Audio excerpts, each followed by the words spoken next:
स्वामी महाराज कोणत्या वेळेला काय लीला करतील हे सांगताच येत नाही, कारण की स्वामींच्या लीला कशा आहे. महाराज मंगळवेळेमध्ये होते. महाराजांना प्रत्येक भक्ताची काळजी लागलेली होती आणि ह्या मंगळवेळ्यामध्ये एक गरीब ब्राह्मणाचं कुटुंब होतं. हे कुटुंब अहोरात्र स्वामींची सेवा करत होते. स्वामींच्या सेवेमध्ये काहीच कमी पडायला नको ही त्यांचा मनामधला तो निश्चय होता. आणि एकदा जर स्वामींच्या चरणाची सेवा लागली, स्वामींची जो ओढ लागली, तर त्या भक्ताला शांत कधीच बसता येणार नाही, कारण त्याला फक्त स्वामी नाद लागला. आणि तो नाद या ब्राह्मण कुटुंबावर होता. ब्राह्मण कुटुंबाला तो नाद लागलेला होता, फक्त स्वामी स्वामी स्वामी. स्वामीशिवाय त्यांना काहीच सुचत नव्हतं. रोज स्वामी महाराज त्या मंगळवेळ्यामध्ये एक औदुंबराचं भरण होतं. त्या औदुंबराच्या झाडाजवळ स्वामी महाराज बसलेले असायचे आणि हे दोघं नवरा बायको आले. महाराज म्हणायचे, येशील माझ्या दर्शनाला, नक्की येशील. भेटी लागे जीवा लागली भेटी लागे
दोघांनी स्वामींचं दर्शन घेतलं, घरी आले आणि त्यांच्या दारापुढे एक विहीर खणलेली होती आणि मंगळवेळ्यामध्ये पाण्याचा दुष्काळ पडलेला होता.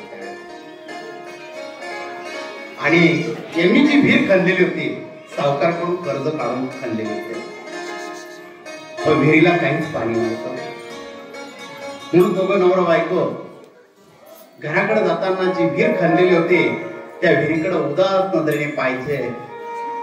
एवढा खर्च केलेला आहे, सावकाराकडून कर्ज घेतलेले, पण विहिरीला पाणी नाही लागलेलं आहे. हा मनामध्ये विचार त्यांचा कायम डोळत होता. आणि एक स्वामींचा ऐका, स्वामी महाराज कोणत्याही भक्ताच्या मनात जर काही चाललं नाही, स्वामी महाराज ओळखत असे. त्यांना प्रत्येक भक्ताच्या मनातलं माहिती आहे की कोणत्या भक्ताला कशी गरज आहे, कोणत्या भक्ताला काय हवंय हे स्वामींना माहिती, त्या ब्रह्मांड नायकाला माहिती आहे.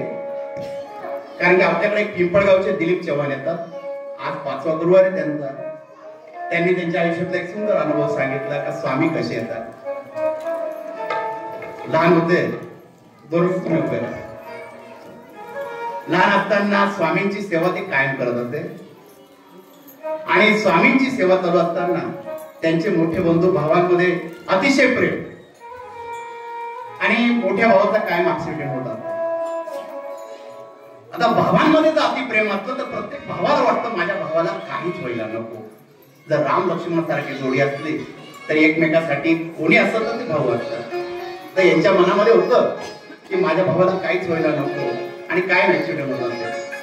तर एक दिवस मोठा ऍक्सिडेंट झाला, ते घाबरले आणि जवळ स्वामींचा मठ असतात, त्या मठामध्ये स्वामी जवळ गेले. स्वामींचं दर्शन घेतलं. पण त्यांना एक छंद होता की मनामध्ये औदुंबराची पूजा करायची. म्हणून त्या औदुंबराला प्रदक्षिणा मारायचे आणि धन्य धन्य हो प्रदक्षिणा स्वामींचं भजन म्हणतात. आणि त्या औदुंबराजवळ स्वामींना सांगत असते, स्वामी माझ्या भावाच्या आयुष्यात अशा अडचणी का, आणि लहान बाळ असतं तर ते स्वामी ऐकून घेतात. तसे ते लहान होते म्हणून स्वामी महाराज सुद्धा त्यांच्यासाठी धावून येतात. ते स्वामींना विनंती करत होते, महाराज भावाचा दरवेळेस ऍक्सिडेंट होतो, यावेळेस मोठा ऍक्सिडेंट झालेला आहे, तर त्याच्यातून भावाला बाहेर काढा. आणि ते त्यावेळेस त्यांच्या ज्या भावना असतील, डोळ्यातून अश्रू असतील, ते स्वामींजवळ रडत असतील, तर त्यावेळेस स्वामींनी त्यांना एक दृष्टांत दिला होता. एक घोंगडीवाला बाबा आला होता, गळ्यामध्ये रुद्राक्षाच्या माळा होत्या. तो जवळ येऊन त्यांच्या पाठीवर हात ठेवून निघून गेला. तो हात ठेवला आणि त्यांच्या भावाची प्रकृती चांगली झाली. आणि त्या दिवसापासून ते काल भैरवाची सेवा करू लागले आणि मठामध्ये आणि घरी कायम काल वराष्ट्र करू लागले. तर त्यांच्या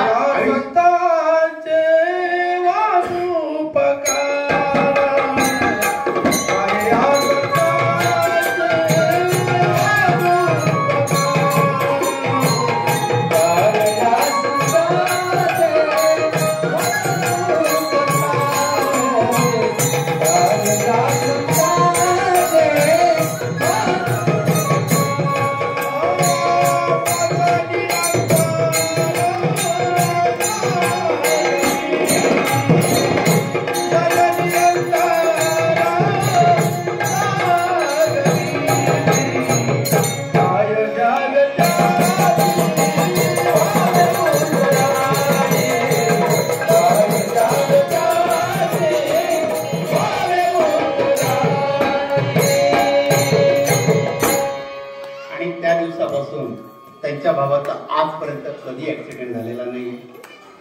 त्यांचं लग्न झालं, त्यांनाही मोठा मुलगा झाला, घरामध्ये अशी कुठली अडचण आली नाही. स्वामींची कृपा. त्यांना ज्याला जवळ बोलून घ्यायचं असं, त्या भक्तावर कृपा करायची असेल, ते स्वामी महाराज करत असतात. तसं या ब्राह्मणाची कृपा करण्यासाठी हा ब्रह्मांड नायक त्या मंगळवेढ्यामध्ये आलेला होता. आणि हे जोडपं त्या विहिरीकडे पाहून मनामध्ये उदास होत असते की आपण एवढी विहीर खणलेली आहे, सावकाराकडून कर्ज घेतलेलं आहे, पण विहिरीला पाणी नाही. आणि हा विचार त्यांच्या मनामध्ये येत असेल. आणि त्यावेळेस मंगळवेढ्यामध्ये खूप दुष्काळ पडलेला होता पाण्याचा. घोटभर पाणी प्यायला सुद्धा त्यांना मिळत नव्हतं, इतका दुष्काळ त्या मंगळवेढ्यामध्ये पडलेला होता. पाणी घेण्यासाठी दूर दूर जावं लागत होतं. एक वेळेस हे ब्राह्मण जोड आजारी पडलेला होता. घरामध्ये लक्ष द्यायला कोणीच नव्हतं. आणि दुसरी गोष्ट अशी, ह्या ब्राह्मण कुटुंबावर स्वामींच्या अविरत कृपा होती. स्वामी महाराज यांच्या घरी केव्हाही येत असते. त्यांच्यासाठी तो आनंद फार वेगळा होता. आता अशी परिस्थिती झाली ती पाण्यासाठी दूरवर जायचं, घरामध्ये दोघं आजारी पडलेले, पाणी कोण आणणार, घरामध्ये पाणी नाही. आणि अशा वेळेस हा ब्रह्मांड नाही, दुपारचे 12 वाजले असतील आणि यांच्या घरी आला. दोघं बसलेले होते. स्वामी महाराज घरामध्ये आले. दोघं जण दचकले, स्वामी तुम्ही? पाहून आनंद झाला, अंगाला चारे आले. ब्रह्मांड नायक आपल्या घरी आलेला आहे. दोघं जण हात जोडू लागले. तर हाताने दोघं उठले, स्वामींजवळ गेले, स्वामींना बसण्यासाठी आसन दिलं, लोट दिला. स्वामी महाराज मस्त बसले. आणि स्वामी महाराज बसलेले असताना एक स्वामींची बसण्याची एक पद्धत होती. मांडीवाळ्याची एक पाय पुढे करायचा आणि गुडघ्यावर असा हात ठेवायचा स्वामी महाराजांनी. आणि ते स्वामींचं स्वरूपच फार वेगळं होतं त्या ठिकाणी, की हा ब्रह्मांड नायक ज्यावेळेस बसायचा ना, त्याच्या चेहऱ्यावर तो तेज फार वेगळं असायचं. त्या हसण्याचं कृती स्वामींची, स्मित असं सुंदर हसणं, भक्ताकडे नाजूक नजरेने बघणं. आणि भक्ताला वाटतं आपल्या घरी ब्रह्मांड नायक बसलेला आहे, काहीतरी देण्यासाठी आलेला आहे. आणि त्याचं ते स्वरूप आहे, ते शब्दांमध्ये सांगणं शक्य नाहीये, कारण ते स्वरूप फार वेगळं त्या ब्रह्मांड नायकाचं. फारच बसलेले होते, लोडला टेकलेले होते आणि दोघं आजारी होते. दोघं स्वामींजवळ येतात. स्वामी आला, काय सेवा करू स्वामी? आमची सेवा तुम्ही करणार. एक काम कर, आम्हाला घोडभर पाणी दे, आम्हाला पाणी प्यायचंय, तुझ्या करता दंडगार. हो स्वामी. आता ही आजारी असल्यामुळे सकाळी काही पाणी भरलेलं नव्हतं. माठाजवळ गेली आणि तळाचं पाणी होतं. आता महाराजांना सांगावं कसं, कारण स्वामी ना माणूस कोणत्या कृतीमध्ये बोलतो हे स्वामींना सर्व ठाऊक आहे. आणि आपण आयुष्यामध्ये काय करतो, कोणती गोष्ट बोलताना आपल्या बोलण्यामध्ये खूप मोठी शक्ती. आपल्याला जर काही लागत असलं, जर आपण गोडीत मागितलं तर आपल्याला सहज भेटतं. आणि तीच गोष्ट आपण रागात मागितली तर कधीच भेटत नाही. एक राजा होता, रात्री स्वप्न पडलं की स्वप्नामध्ये त्याचे सर्व दात पडून गेले. म्हणून त्याने आपल्या मंत्र्यांना सांगितलं, कोणी पंडित असं त्याला बोलवा, मला त्याला विचारायचंय. तर 2-4 पंडित आले. पहिल्या पंडिताला राजाने विचारलं. राजाने सांगितलं, अहो मला रात्री स्वप्न पडलं, स्वप्नामध्ये माझा एक दात होता, सर्व दात पडून गेले. त्या पंडितांनी सांगितलं, राजन याचा अर्थ असा आहे, तुमच्या घरातले सर्व मरून जातील, फक्त तुम्ही एकटे जिवंत राहणार. राजाला ऐकलं आणि त्याचा राग अनावर झाला, त्यांनी त्याला कैदखान्यामध्ये टाकलं. दुसऱ्या पंडिताला बोलवलं आणि त्याला विचारलं, याचा अर्थ काय. तो पंडित एवढंच बोलला, राजन आपण फार दीर्घ आयुष्य आहात, तुमच्यासारखा राजा ह्या राज्यामध्ये अनेक वर्ष राज्य करणार, आणि या राज्याला तुमच्यासारखा राजा भेटलेला आहे. या राज्यामध्ये आम्ही असो नसो तुम्ही राहणार, तुमचं आयुष्य दीर्घ आयुष्य. राजा त्या ठिकाणी खुश झाला आणि त्याला हिरे मोहरे त्याला शब्द एकच, पण बोलण्याची पद्धत वेगवेगळी. जेवढं आपण समोरच्याकडून मागणार, आपली मागण्याची कृती कशी असणार आणि बोलण्याची कृती कशी असणार हे आपल्यावर अवलंबून असतं. आपण जसं बोलू तसं आपल्याला मिळणार. जसं शेतामध्ये जसं पेराल तसं उगणार, तशी परिस्थिती. तर आता हा ब्रह्मांड नाही बसलेला आहे, याच्याकडे मागावं कसं, याला सांगावं कसं, ही हिंमत कोणामध्ये नव्हती. कारण की त्यांच्यामध्ये हिंमत त्याच भक्तामध्ये होत असते, तो स्वामींसमोर जाऊन स्वामींचा राग सहन करण्याची शक्ती ज्याच्यामध्ये असते तो स्वामींजवळ जाऊन उभा राहतो. आणि जगी जीवनाचे सार जगी जीवनाचे सार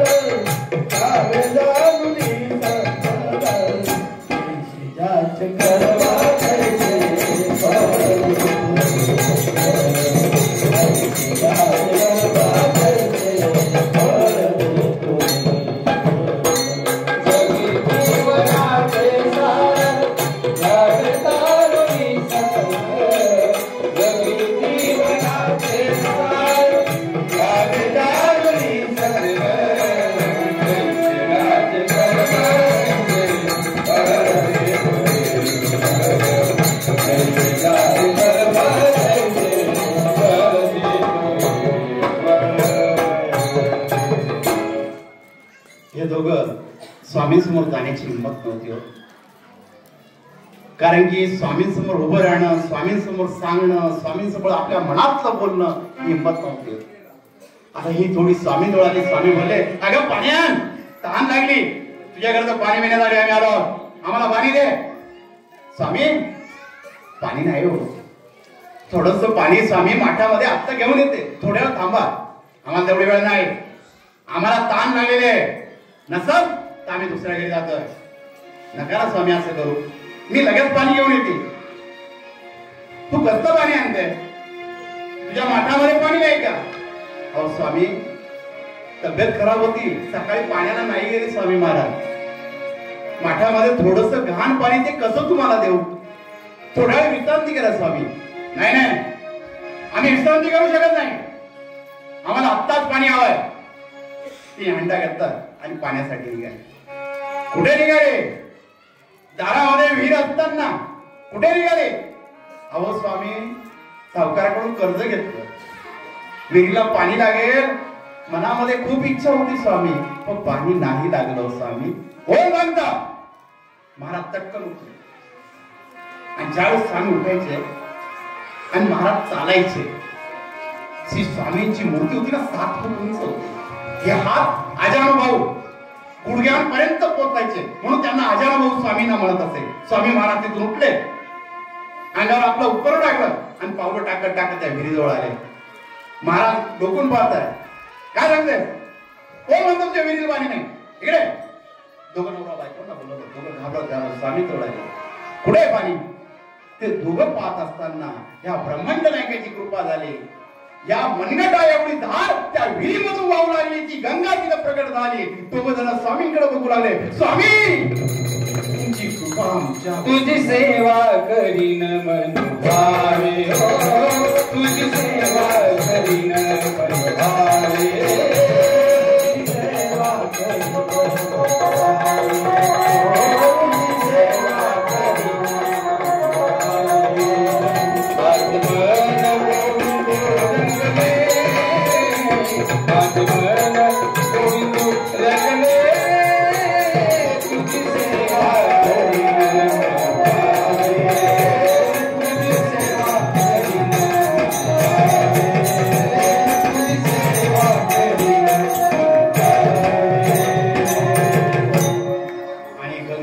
पाणी त्या विहिरीमधून वाहू लागलं. विहीर भरू लागली. दोघं नवरा बायको आश्चर्याचा धक्का बसलेला होता. जे आजारपण होतं ते विसरून गेलेले होते आणि त्या स्वामींकडे बघताय. दोघांच्या डोळ्यांमध्ये अश्रू येत आहे. स्वामींकडे बघताय. स्वामी हात जोडलेले दोघांनी काय बोलावं शब्द सुचत नाही दोघं नवरा बायकोंना. महाराज फार कृपा केली स्वामी महाराज. संत कृपा झाली,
दोघ जण हात जोडतायत. स्वामी तुमची कृपा झाली.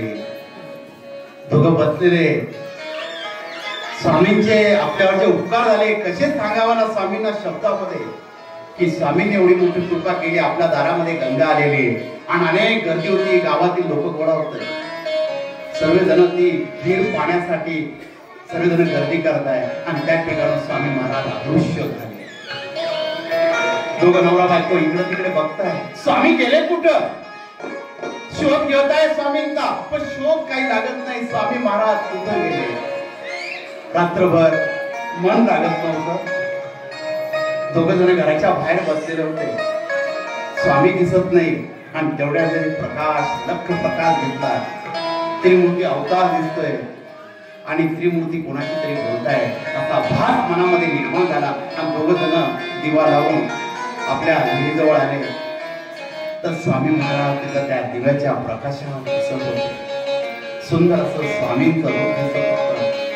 फक्त स्वामींचा चेहरा दिसत होता.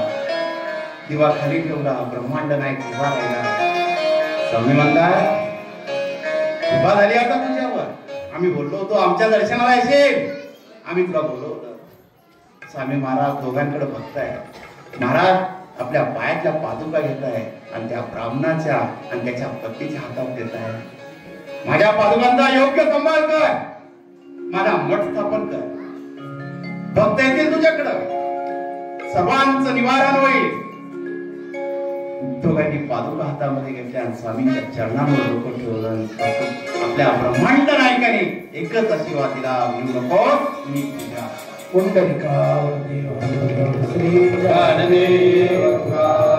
स्वामी समर्थ भगवान की जय.